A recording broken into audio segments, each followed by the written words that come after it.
Omicron, the variant of concern of COVID-19, was reported by the WHO on November 25th. Since then, the variant has been detected in about 13 countries. India has adopted a cautious approach of testing, tracing, and isolating for the current situation. Speaking to the media, Karnataka's Health Minister, Dr. K. Sudhakar, spoke about the risk this variant carries and why it's important to step up the precautionary measures, keeping in mind the population of the country and how the cases can rapidly increase if regulations aren't followed. We can't say that this is a third wave. What we are witnessing across the globe, at least in 10 to 12 countries in China, there is a new mutant, new strain.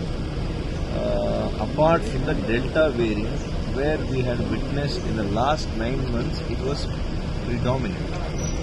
The first time in 9 months, another mutated variety has overtaken the Delta variant.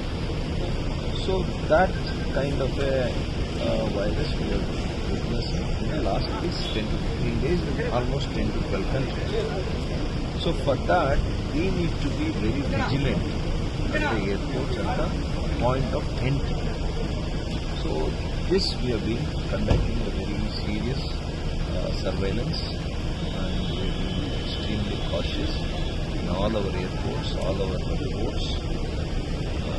If we find that someone is positive from the places of these vulnerable places, we'll ensure that they will be taken into hospitals and they will be treated accordingly.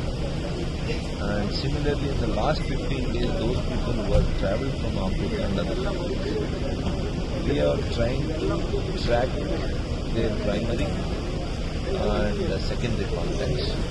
And we are testing all of those people. We are taking every possible step to be contained in Karnataka.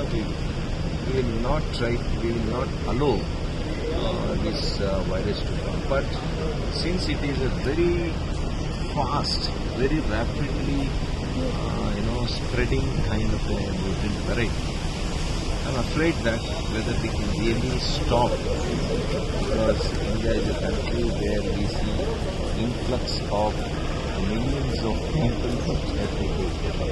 It is a very large country. It is impossible for us to stop the infection. But what we can do is we should try to contain it. So the 5T strategy, again we need to go back and we should to strengthen that policy. How about those 2 patients who came from South Africa? Yeah, we have tested, we have got the report. One is, I think, relatively better, and one we are finding it a little different from the Delta variant. So we have sent this sample for our central government's lab. So we are awaiting for their final inference.